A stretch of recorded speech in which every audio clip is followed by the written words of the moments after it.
Questão 5. Uma lâmpada acesa de dimensão desprezível está no fundo de uma piscina cuja profundidade é de 2 metros. Determine o raio do menor disco de material opaco para que, devidamente colocado na superfície da água, não permita a saída de nenhum raio de luz para a atmosfera. Dados: índice de refração do ar igual a 1, índice de refração da água igual a 4/3. Para este problema, estaremos realizando a ilustração da situação descrita. Então, temos que o problema citou uma piscina. Índice de refração N1 para o ar e índice de refração N2 para a água. No fundo da piscina existe uma lâmpada. E essa lâmpada está a uma profundidade de 2 metros. A ideia é que quando ela estiver acesa, os raios de luz não saiam da água. Para que isto aconteça, é necessário que a gente coloque sobre a lâmpada um disco opaco. Então, estaremos colocando aqui um disco opaco. Esta situação só é possível se a lâmpada estiver perfeitamente alinhada com o centro do disco. Desta forma, quando ela estiver acesa, seus raios de luz incidirão sobre o disco, porém nenhum deles conseguirá passar para o ar. E aqueles que não atingirem o disco, eles sofrerão reflexão total. Como eu informei antes, o centro do disco tem que estar perfeitamente alinhado com a lâmpada. Vamos olhar isso aqui de uma outra maneira. Deixa eu outro lado aqui, eu vou representar nossa lâmpada novamente.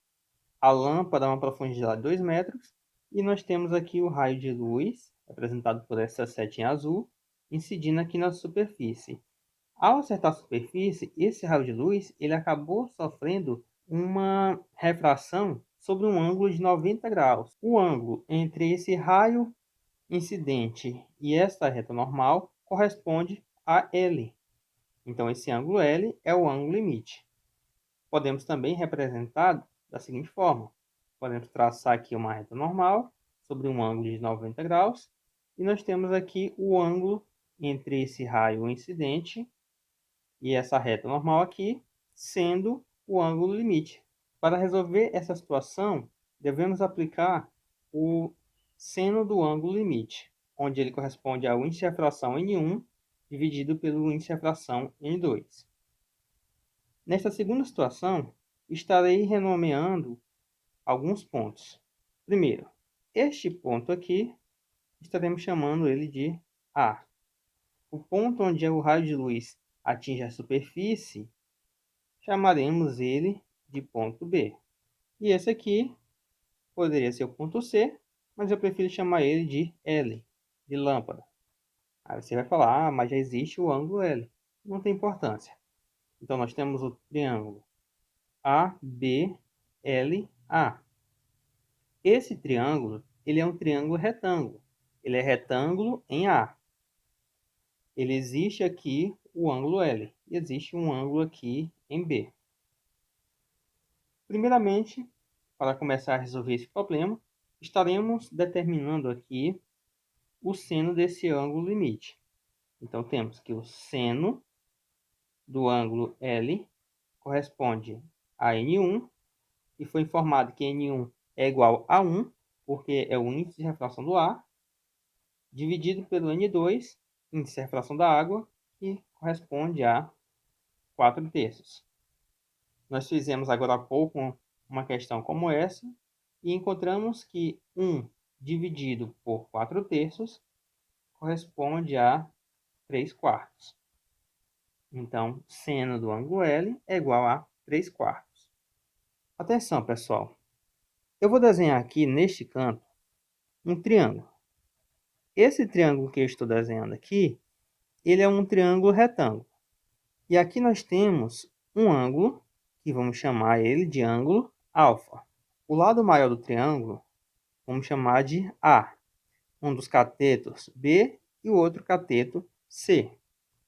Nós sabemos que, para esse triângulo em questão, o seno de alfa corresponde cateto oposto, que é o B, dividido pela hipotenusa A.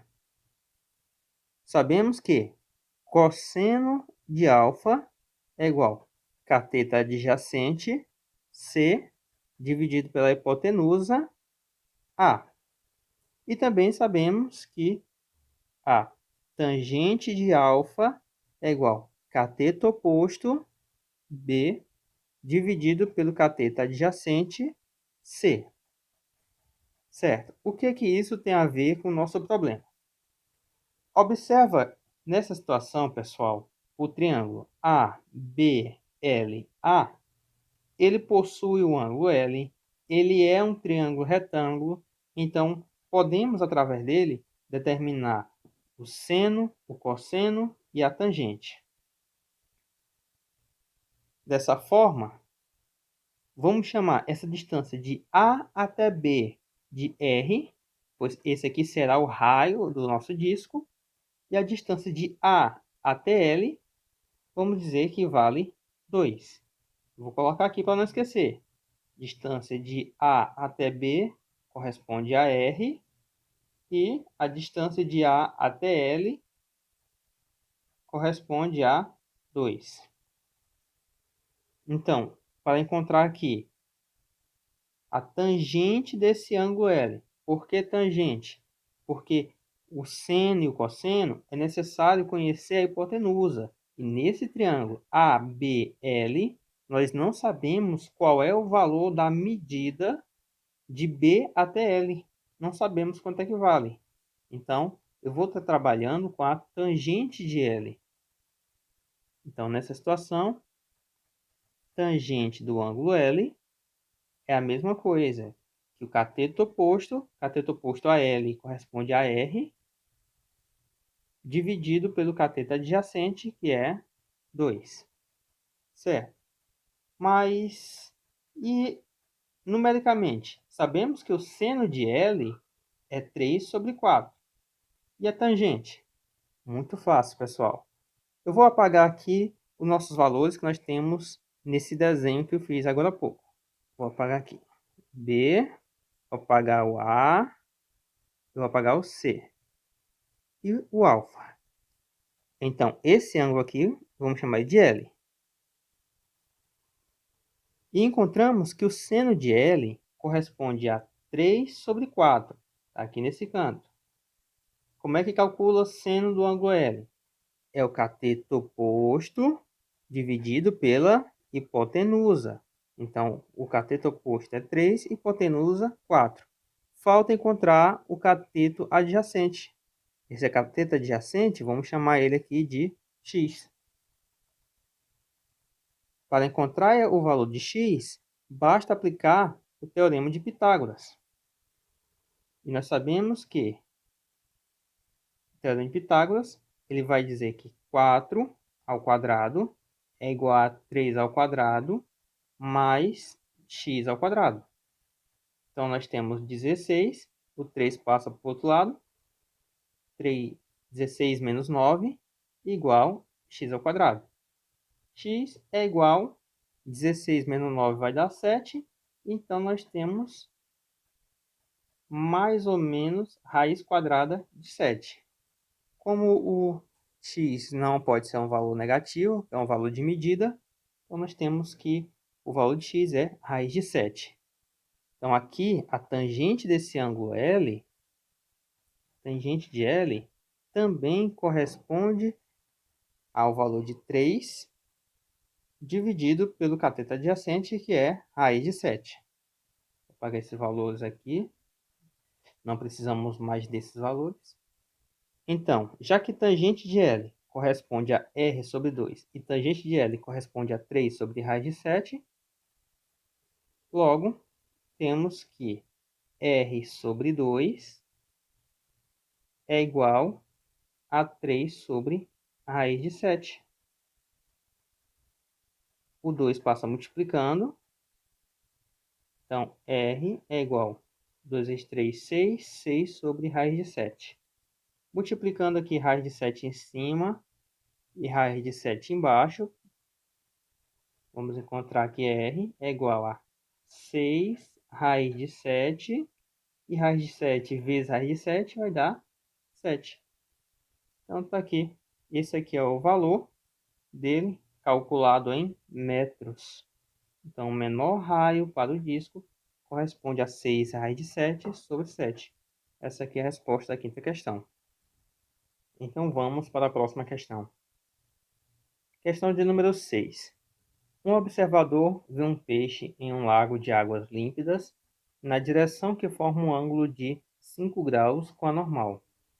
Sabendo que o peixe está em uma profundidade de 80 centímetros e considerando 4/3 o índice de refração da água, calcule a profundidade aparente em que o observador supostamente, fora desse meio, vê o peixe. Nós temos o índice de refração dos meios em questão. Nós temos um ângulo aí, um ângulo de incidência e a profundidade aí do peixe. Então, a profundidade do peixe, vamos representar por P, corresponde a 80 centímetros. Índice de refração igual a 4/3. Nesta situação, o índice de refração é onde se localiza o objeto, então ele é o N2.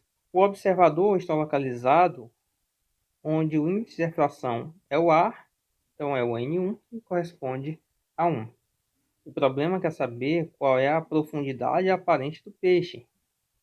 Então ele quer saber o P'. Para isso, vamos estar utilizando a fórmula que aprendemos na aula passada, onde P multiplicado por N1 é igual a P' multiplicado pelo N2. O P corresponde a 80, N1, 1, P' é o que eu quero saber, e o N2, 4/3. O 3 passa multiplicando, o 4 já passa dividindo, então é 80 vezes 1 vezes 3, dividido por 4, que é igual a P'. Então, P' é igual 80 dividido por 4 é 20. E 20 vezes 3, nós temos 60. Então, a profundidade aparente que o observador está enxergando o peixe é de 60 centímetros. Então, neste caso, o observador tem a sensação de que o peixe está mais próximo da superfície. Vamos à próxima questão. Questão de número 7, última questão aí da aula. Nós temos um nadador imóvel e imerso em uma piscina vê um pássaro pousado no alto do poste, em uma direção quase vertical à dele, sendo 4/3 o índice de refração da água e 4,4 metros a altura do poste, cuja base está à beira da piscina, 10 centímetros acima do nível da água. Determine a altura aparente do pássaro visto pelo nadador. Nesse problema, o observador ele está na água. Então, se fora da água, ele, ao observar o objeto, ele tem a sensação de que o objeto está mais próximo. Então, dentro da água, a sensação para ele é que o objeto está mais longe. Então, vamos esquematizar aqui o que foi dito. Nós temos aqui a situação de uma piscina. Na beira da piscina temos um poste. E nesta piscina temos o nadador. E no alto do poste, o pássaro, representado por P. O nadador, ao olhar para o pássaro, ele vê a sua imagem. E pelo que nós sabemos, a sua imagem está um pouco mais longe do que aparenta estar. A altura do objeto do pássaro até a base do poste é de 4,4 metros. E o nadador está observando a imagem do pássaro P'. Essa observação só é feita por causa que a luz que sai do pássaro, ao incidir na água, sofre um pequeno desvio. E esse desvio ocasiona essa pequena ilusão de óptica. A imagem desse pássaro está localizada na mesma vertical que o pássaro. E a imagem desse pássaro está a uma altura representada por P', onde o objeto está localizado no índice de refração N2 e o observador no N1. Lembrando também que o poste ele não está no mesmo nível que a água da piscina. Esse poste tem ainda uma diferença de 10 centímetros. Então, nosso objetivo agora é encontrar qual é a altura da imagem desse pássaro, encontrar quanto equivale esse P'. Utilizando-se da fórmula que aprendemos, onde P multiplicado pelo índice de refração onde o observador se localiza, no caso aqui o N1, tem que ser igual P', a altura do objeto, a profundidade da imagem, a altura da imagem do objeto ou a profundidade da imagem do objeto, multiplicado pelo N2, que é o índice de refração onde o objeto se localiza. Então vamos lá. Esse P é a profundidade do objeto. O objeto em questão é o pássaro. A altura dele é 4,4 metros, porém temos que somar mais 10 centímetros. E isso vai corresponder a 4,5, multiplicado pelo índice de refração onde o observador se encontra. O observador ele está na água e o índice de refração da água é de 4 terços. Igual ao P' que queremos encontrar, multiplicado pelo índice de refração N2, que é o do ar, que vale 1. Vamos transformar isso aqui em fração para ficar mais fácil. 4,5 podemos colocar em fração como sendo 9 sobre 2, multiplicado por 4 sobre 3, igual a P'. P' multiplicado por 1, P'. 9 dividido para 3 corresponde a 3. E 4 dividido por 2 é 2. Isso é igual a P'. Então, P' é igual a 3 vezes 2, 6. Neste caso, o observador tem a sensação de que o pássaro está localizado a uma altura de 6 metros. Então, pessoal, era isso que eu tinha de apresentar para vocês. Nos vemos na próxima aula.